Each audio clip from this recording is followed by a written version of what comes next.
नमस्कार, सेवा जोहार दोस्तों। और एक और बहुत ही अच्छे व्यक्तित्व को आपके सामने लेकर आ रहा हूं, जिन्होंने लगातार 3 नौकरियां करके चौथी नौकरियां करते हुए उस नौकरी को भी समाज सेवा के लिए छोड़कर आज समाज सेवा में तत्पर वो युवाओं के साथ और समाज के साथ खड़े हैं। ऐसे हमारे साथ सर बैठे हैं। सर, आपसे निवेदन करेंगे कि आपका नाम और आपका परिचय थोड़ा सा हमारे ऑडियंस को दे दीजिए। मैं BS रावटे जी। छत्तीसगढ़ सर्व आदिवासी समाज का कार्यकारी प्रदेश अध्यक्ष वर्तमान में। जी। मैं बचपन से गरीबी में पला बढ़ा हूँ। जी। मेरे पिताजी हेमाली का काम करते थे। जी। खेती का बहुत कम भूमि था। जी। लेकिन मेहनत करते थे और उसी से मैं 5 भाइयों में चौथे नंबर का हूँ। जी। और पढ़ाई का क्या पूछना, अगर स्कॉलरशिप नहीं मिलता जी तो हम नहीं पढ़ पाते। एक कॉपी में हम सामने भी लिखते थे और पीछे भी लिखते थे। अच्छा। एक कॉपी में 3-4 विषय को समेट के पढ़ाई किए हैं। मतलब उस गरीबी से आप हाँ। निकले कि एक ही पुस्तक में आपको सारे सब्जेक्ट पढ़ना पड़ता और किताब तो रहता ही नहीं था हमारे अच्छा, पास। अच्छा। हम दूसरों से मांग के सहयोग से ही पढ़ाई किए हैं। जी। इस तरह से पढ़ाई, चूंकि उस समय हमारा जन्म धमतरी में हुआ है। एक हटकेसर वार्ड गांव था, आज वार्ड है।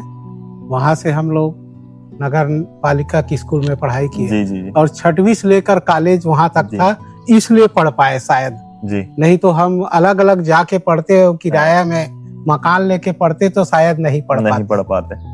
तो सर, मतलब कहीं ना कहीं गवर्नमेंट स्कूल से निकल के आप इतने बड़े पद में, आपने पहले एक नौकरी चुनी, फिर उसके बाद और प्रिपरेशन करते रहे, फिर उससे और बड़ी नौकरी आपने कॉम्पिटिटिव निकाली। ऐसे कर करके आपने 3 नौकरियां निकालने के बाद चौथी आपने क्या ऐसा सोचा कि आपको रिजाइन करना पड़ा? क्या परेशानी थी और क्या मतलब उसके पीछे मंशा थी नौकरी छोड़ने की, हम जानना चाहते हैं। देखिए, मेरी फर्स्ट पोस्टिंग दतिया जिले में हुआ, अबाजित मध्य प्रदेश में। जी। वहाँ मैं करीब 1.25 साल रहा। जी। उसके बाद फिर एग्जाम दिया तो उस समय मिनी PSC होता था। जी। मध्य प्रदेश में। जी, जी, जी। तो उसमें लेबर इंस्पेक्टर में हुआ। जी।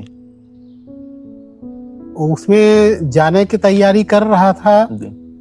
तब तक मेरा पंचायत निरीक्षक में हो गया। जी। मिनी PSC के माध्यम से। जी। और मैं अल्टीमेटली वो दतिया की नौकरी छोड़कर बस्तर प्रवेश किया। हालांकि बस्तर में हमारा घर है। जी। लेकिन उस समय नौकरी हम मध्य प्रदेश में ग्वालियर संभाग में करते थे। जी। और वहां से फिर हम बस्तर वापस आए।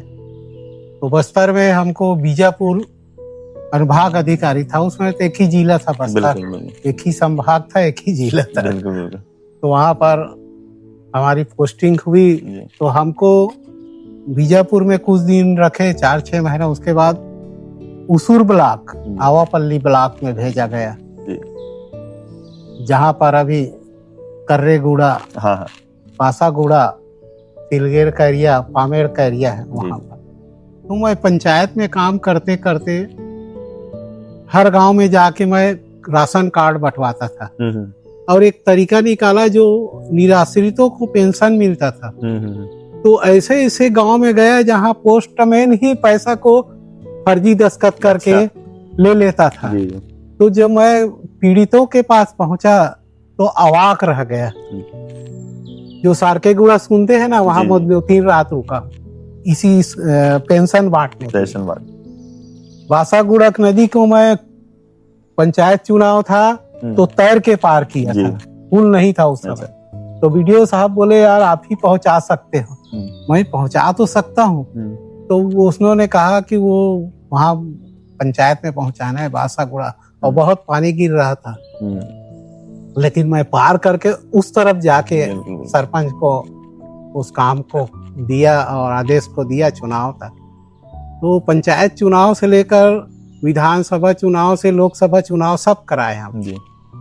इसी तरह से हमारा, तो एक भोपाल का अधिकारी आया था, बड़े मजे की बात। वो मेरे को काम का जो प्रौढ़ शिक्षा केंद्र है वो नहीं चल रहा था। तो हमारे लोग जानते हैं, कभी आते हैं कभी नहीं आते हैं, क्योंकि शाम का वातावरण ही अलग होता है, बिल्कुल है ना। और कोई साधन नहीं मनोरंजन का। तो उनका नाचना गाना ये सब चलता है। फिर भी हम लोग कोशिश करते थे साक्षरता अभियान को चलाएं और जगह देश की क्या पहचान, पढ़ा लिखा मजदूर किसान का नारा देते थे। ऐसे कोशिश करते थे हम लोग।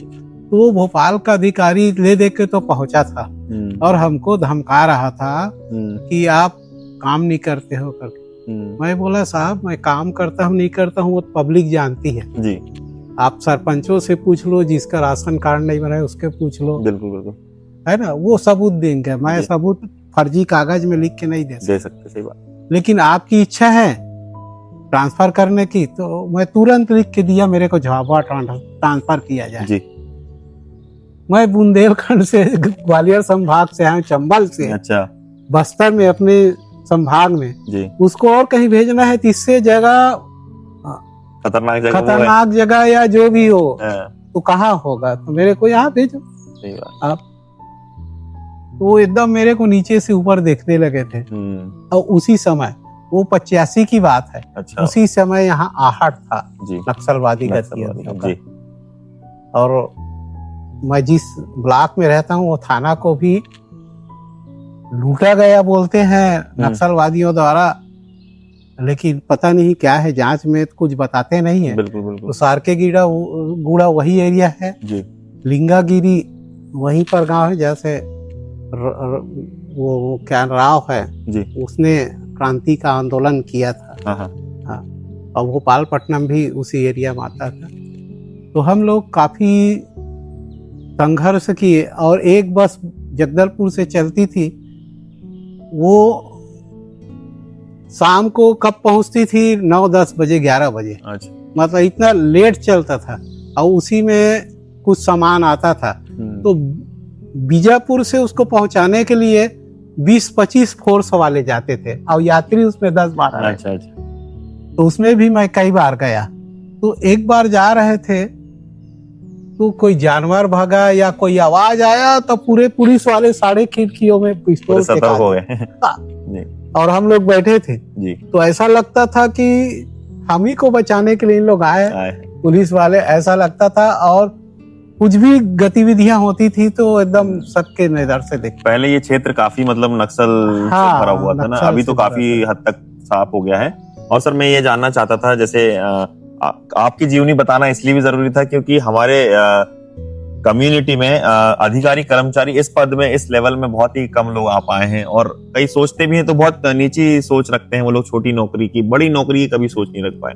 तो आपने जिस दौरान पढ़ाई की उस समय तो बहुत कठिन समय था, आजकल के युवाओं के मुकाबले। आजकल के युवाओं को तो पूरे संसाधन मिल जा रहे हैं, उन्हें क्या सुझाव देना चाहेंगे? देखिए मैं बीजापुर में था जी, तो पहले हम लोग पीएससी को जानते ही नहीं थे जी, है ना, वहां से मिनी पीएससी देखा है, मेन पीएससी को नहीं जानते थे। तो 89 में मैं फिर से पढ़ाई शुरू किया। अच्छा।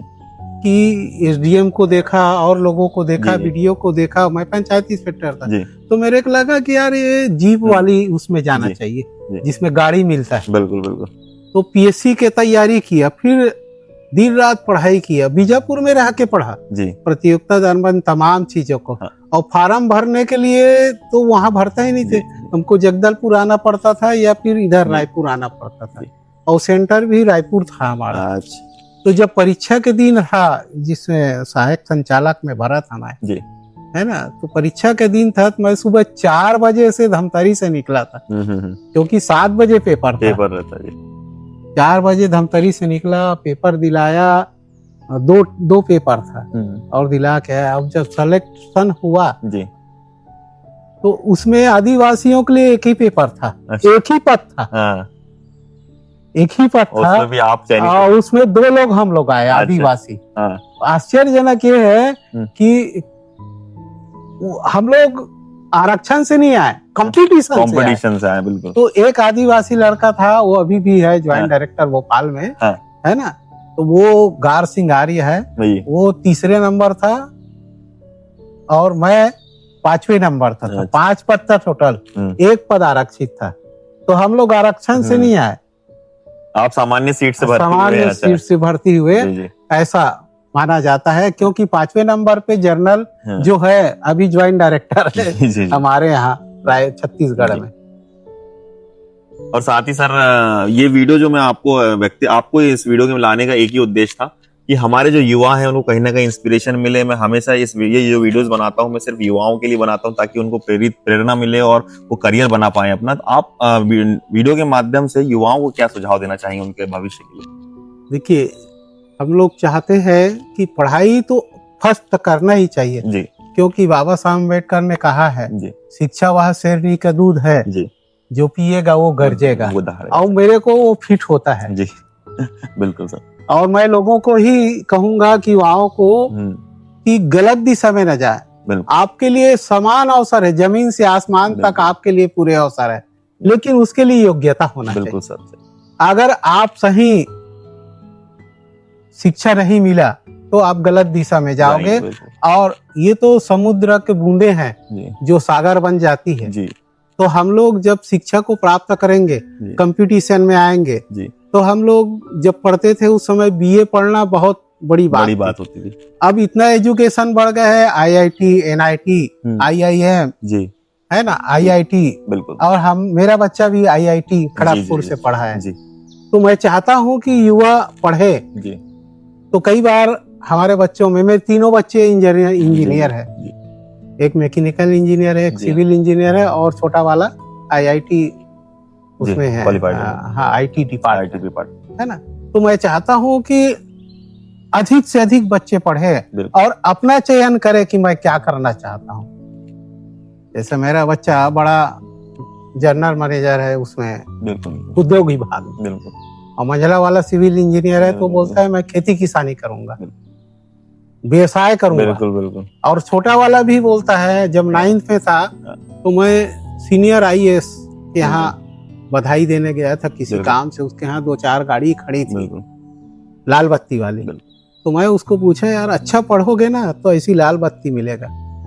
वो 9th में था, टपाक से बोला इसके पास था पापा इसके पास BMW गाड़ी नहीं। यार तू अभी 9th पढ़ता BMW, हाँ तो मैं CEO बनना चाहता हूँ, सरकारी नौकरी नहीं करना चाहता, ऐसा बोला। और वो अपनी योग्यता साबित करके रहा और IIT में पढ़ा खड़गपुर में और आज अपना व्यवसाय भी करता है और अपने हिसाब से अपने जीवन जी रहा है। कई बच्चे ऐसे हैं सर युवा साथी जिनका मतलब अपनी फैमिली तो चलो सक्षम है, उन लोग सक्षम नहीं है, कहीं ना कहीं खेती बाड़ी से बिलोंग करते हैं और आप भी कहीं ना कहीं एग्रीकल्चर से आपका बैकग्राउंड आता है।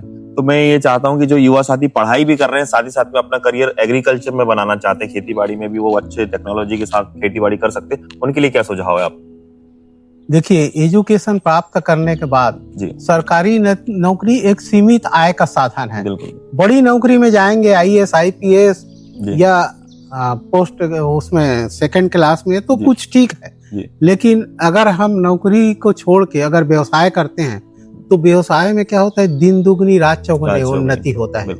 एक लिमिट आया है सरकारी नौकरी में, लेकिन व्यवसाय में आप सुबह 6 बजे से चालू करोगे व्यवसाय, रात 8 बजे तक करेगा। एक दुकानदार ऐसा ही करता है, अगर कोई ग्राहक आता है रात को 8 बजे तो उसको वापस नहीं भेजते, उसको सामान दे के घर जाता है, अपना दुकान बढ़ा के जाता है। तो उसमें अपार संभावना है। और सरकारी नौकरी में क्या है, पेंशन सिर्फ मेरे को मिलेगा, अभी मिल रहा है मेरे को। मैं 10 साल मेरा नौकरी बाकी था तब मैं समाज के काम के कारण कि देखा कि समाज में बहुत सारे लोग काम नहीं कर पा रहे हैं अच्छे से, और जब रिटायर हो जाते हैं तो कमजोर रहते हैं, उतना